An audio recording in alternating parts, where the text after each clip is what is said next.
that you want to happen. It's just one of those weeks. I think Mercury's still in retrograde, if you believe in that. Something's happening. All right, so the talk today is we can actually get there from here. And what we've been doing is we've been turning up the heat at Joyful Gathering for this month of August. And we've done this by deepening into the idea of blueprinting, bridging, and building the life that is our answer to the divine invitation. There's always a divine invitation, which we will get into. The life that is the answer to that divine invitation is the life that is divinely inspired.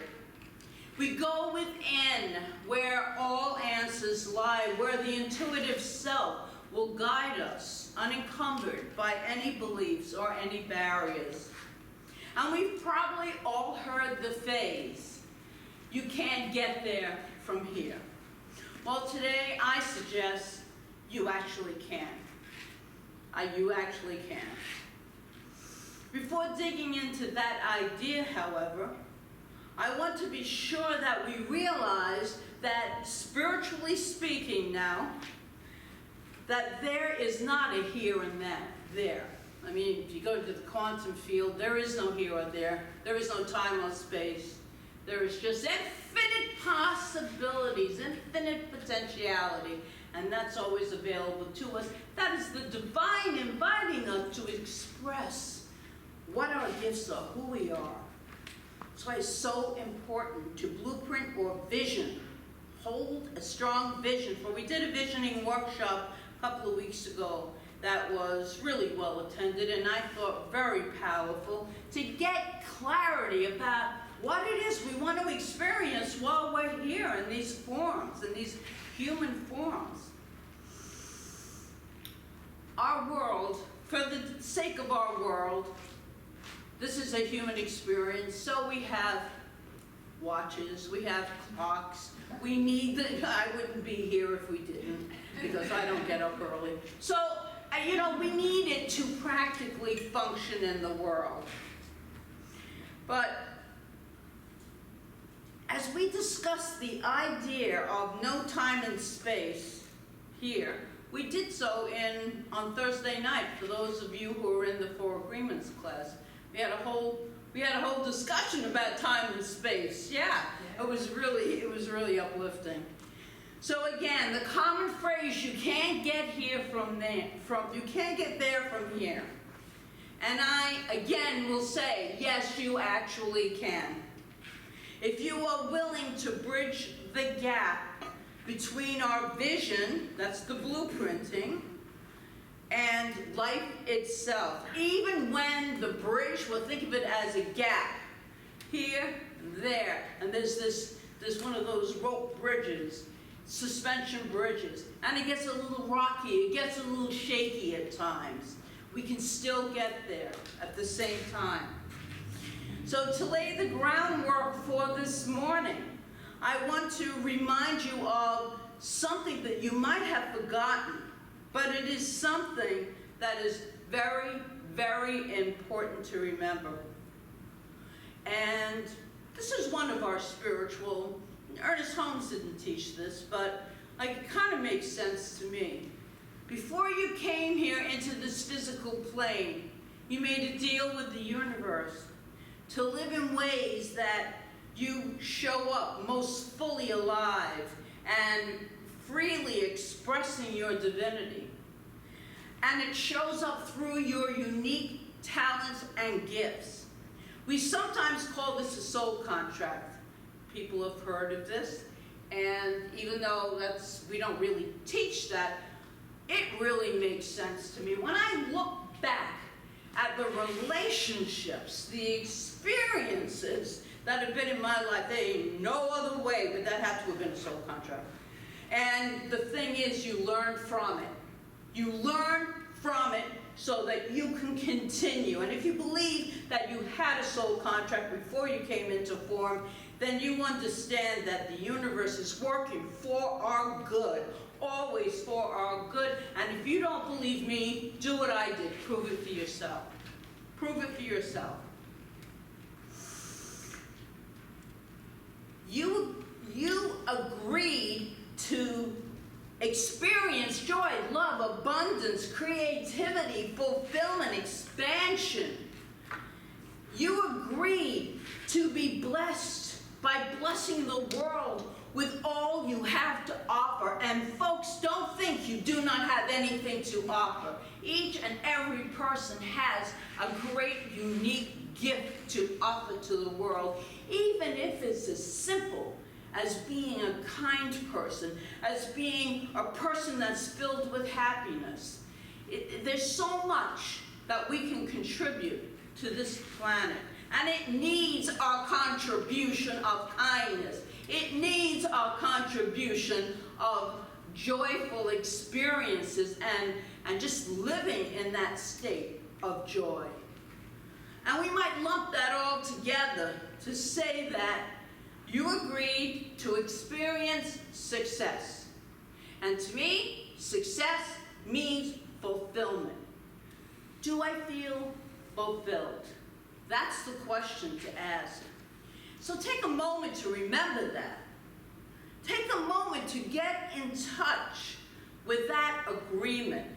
Because we know when we came in as little children, before we got, as Don Miguel Ruiz would say, domesticated, we were full of joy. We were full of adventure and excitement. And we had missions. I know I had a mission. I was in front of that microphone, as I said before, at 3 years old, dragging my poor sister with me, and I was performing. And look where I am now, yeah, performing. Not in the way I thought, but the microphone is my friend. So we came here to express our unique gifts and talents, and we need to remember that.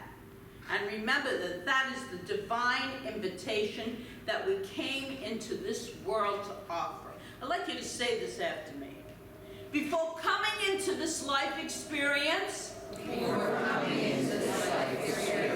I agreed to be blessed by blessing the world. And all I have to offer. Before coming into this world, I agreed to be a success. So it is. Yes, so it is.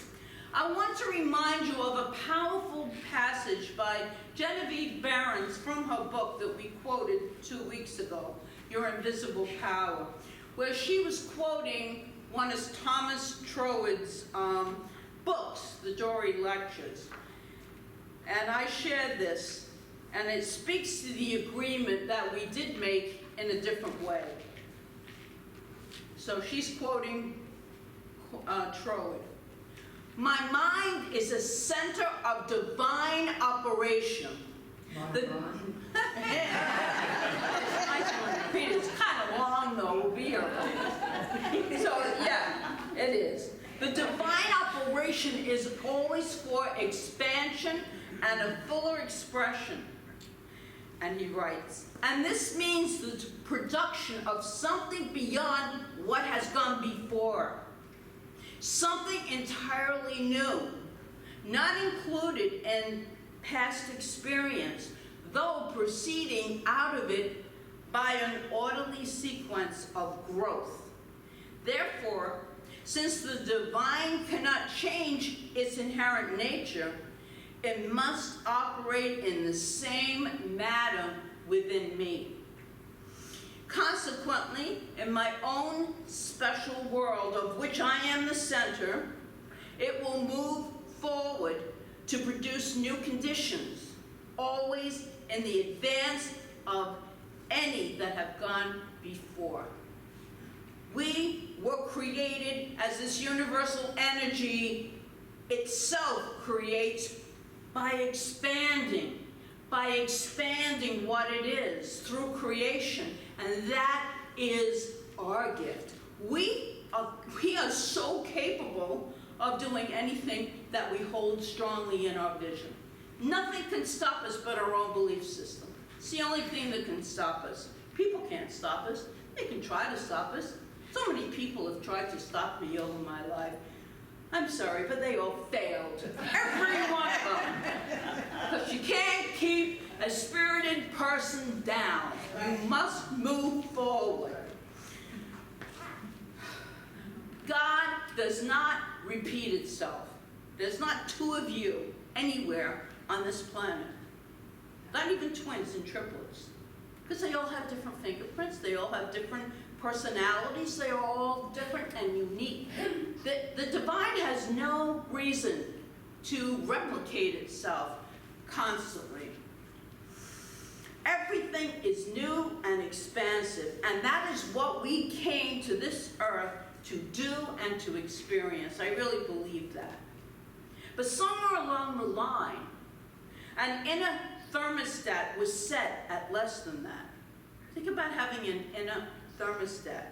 We created some paradigms that say we can only be so successful. This is the top. This is it. And not past that upper limit. And these paradigms or thermostat settings are ruling and controlling us. Last month we briefly explored our paradigms, and today we look at it a little deeper. Because it is our thermostat, our paradigms, which cause the bridge to get shaky. Very, very shaky. And as we move from blueprinting, which is visioning, our answer to the divine invitation is actually building that life that is living into the agreement that we made before we arrived here. And I really cannot believe that we were made to suffer. I can't believe that. I believe it's to experience fulfillment. Yes, we suffer as humans. We go up and down. We grieve. We're sad. We're happy. But our inherent nature is one of joy. And I can't believe anything else. I choose not to believe anything else. When we exceed our settings, our upper limits, we tend, maybe you can relate to this, to sabotage ourselves. We throw up those roadblocks our very self, the way we have been taught to. And it's usually unconsciously. So that we can return to the old familiar, the setting that we feel kind of comfortable. We might not like it, but we feel comfortable there. Because we don't have to step outside of our comfort zone. There is nothing new when we stay there. We are not growing spiritually, emotionally, joyfully. We're not growing. We're stagnant. We're stuck. But here's an interesting piece of information. Successful people are willing to be uncomfortable, not for the sake of being uncomfortable, but for the sake of growth. There's always something new to experience, to learn, that feeds our soul, that makes us come alive. Gay Hendricks suggests that pretty much every one of us has at least one, sometimes two or three or four, hidden barriers. And you'll find great description of this in his book, The Big Leap by Gay Hendricks. And so I'm going to briefly go over them, the four barriers. These four barriers have something in common. Although they seem real and they seem really true to us, they are based on beliefs about ourselves that are neither true or real. There's something that we heard, that we made up, that we agreed to believe in. It is not the truth of who we are. The fact that we unconsciously accept that they are true or real is what makes that bridge of life so funky. Because most of the stuff, and most of us know this, it's not real. It appears real. It's not real. It's a belief we've agreed to. As I share with you the barriers this morning, I ask you to lovingly assess where you might be in any of them. And I would guarantee that we all have at least one hidden barrier. Even if you are really successful. You may have a hidden barrier holding you back from a higher level of expressing. You have a great song about that, higher. Higher, always higher and more. The universe, we call that energy, is always more of, more of. It's a good thing to have more of, to be more of. The first step in dismantling them is to shine the light of awareness on them. Awareness is the first key to any kind of emotional and spiritual growth. We must be aware of what we are thinking and feeling and saying. Barrier 1, feeling fundamentally flawed. Here's the belief that goes behind that, the false belief. I cannot expand into my full potential because there is something fundamentally wrong with me. I am not enough. I am not good enough. That's like one of the biggest ones of all. I'm really not good enough. False beliefs.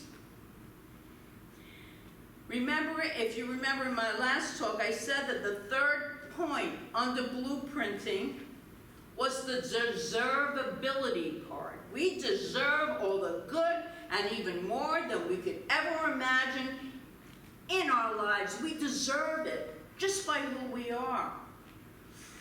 The bridging and the building, that's the part that, again, is raising its head there.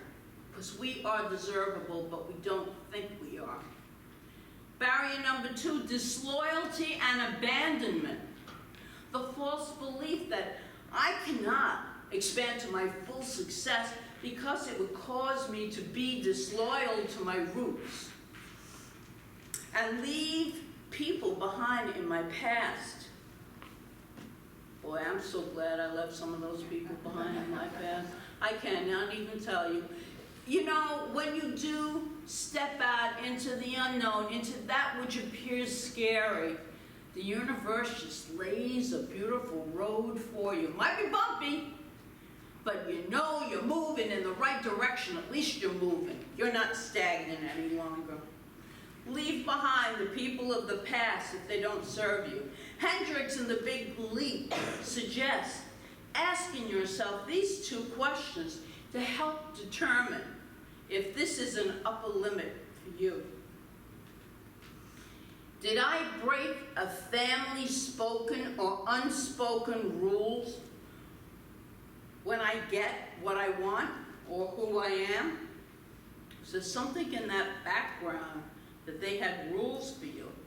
The second one, even though I am successful, did I fail to meet the expectations of my parents that they might have had for me?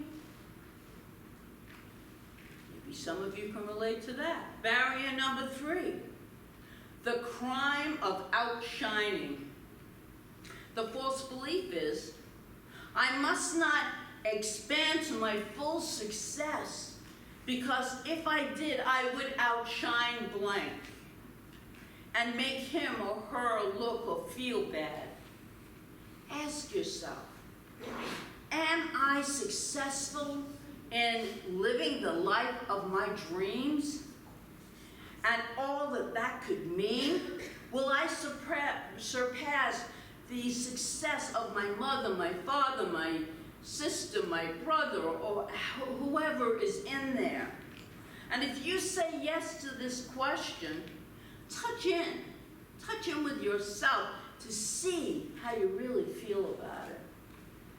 That will give you a clue as to whether this is an upper limit for you. And finally, barrier number 4, believing that more success brings greater burden. False belief is, I can't expand to my highest potential because I'll be an even bigger burden to others, and it will be a bigger burden to myself. Here they are again. I cannot live the life I have blueprinted because, I'm going to go over all 4 of them. There is something fundamentally wrong with me. Or, it would cause me to leave behind people from my past. Or, I would outshine someone. And, or, I'll be an even bigger burden than I am now. Or I will feel more burdened if I expand. All of those are beliefs. None of those are the truth. The truth is, you are capable of infinite possibilities. We exist, as I keep saying, in this field of limitless potentiality. Everything we could ever desire is waiting for us to claim it. When the upper limits of our blueprinting or vision become clearer, they move into our conscious awareness. We become aware of, oh, I was thinking that. And it gives us pause to introspect, to go within and see how deeply that is rooted within us. And what do?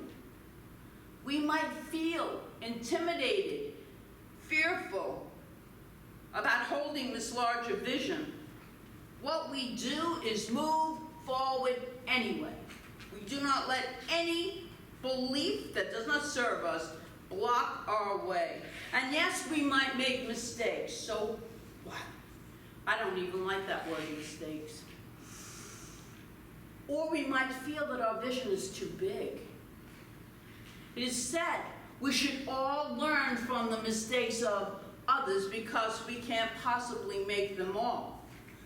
I prefer we should learn from their the experiences of others, so we don't have to have them all. I always say, keep it simple. You don't have to reinvent the wheel. If it's there and you relate to it, then use it. It's there for us to use, always. So, I bet if you think about it for a minute or two, you will now connect the dots between a setback you might have had and that upper limit belief that keeps us small. Remember, we're not small. We are not small. There's not one person in this room that is small. We are expansive beings. That's what we are. Eric Butterworth, a great New Thought writer, wrote this in Spiritual Economics. We have erroneously thought of success as getting there, while actually success is earning the right to be there. We have the right to be wherever it is that we truly desire to be. We have that right. It is our right, and nobody can take it away from us unless we give it to them. Earning means learning. Setbacks, even failures, are an important part of that learning. When we learn from them and keep going, we get across that bridge. When we don't, we run back to the safe, familiar ground of that life that we know. We know all the outcomes. We know how it's going to be, very predictable. But our dreams don't live on that side. Our dreams are when we cross that bridge and embrace the vision that we really hold deep down inside. Maybe we haven't told anyone, which is a good thing too. We hold that vision deep inside of us. So here's what I learned as I crossed that bridge. We must see and acknowledge the upper limit, the high point of our vision, without judgment. Do not judge yourself. And we must be willing to repattern our paradigms, dismantle those upper beliefs, thinking there is a point where we have to stop. This is enough.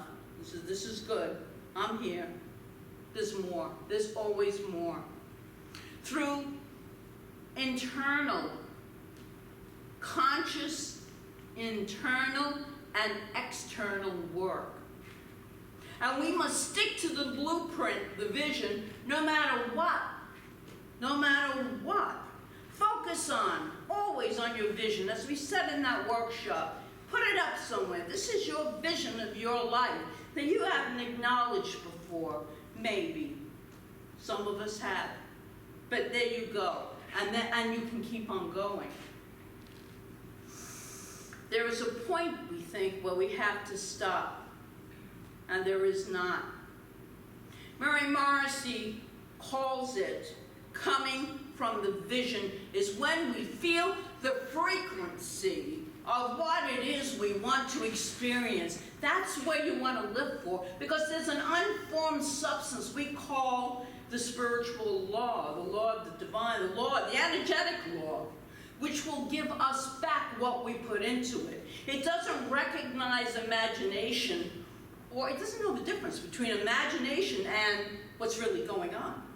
So it will respond to the emotion and the imagination that we put behind our vision. That's how powerful we are. That's how we create that frequency of what we want. Feel how it feels in your body. And that's where you want to create your vision from. And that, my friends, is how we get from here to there. And this is how we cross that bridge. And though it may seem impossible at times, oh my God, that's never going to happen. Yeah, anything can happen. All things are possible. Even though it might be difficult. No one said it's easy, but so what? Do it anyway. Do it anyway. You can do it, I promise. We put, as I've said many times in my life to myself, one foot in front of the other as long as I'm moving forward. I don't ever move backwards. I only move forwards, and that's what I encourage all of us to do. To put one foot in front of the other, feel that frequency, and move ahead. Because the universe always supports us. Prove it to yourself. I did, and it works. It truly works. And so it is. So it is.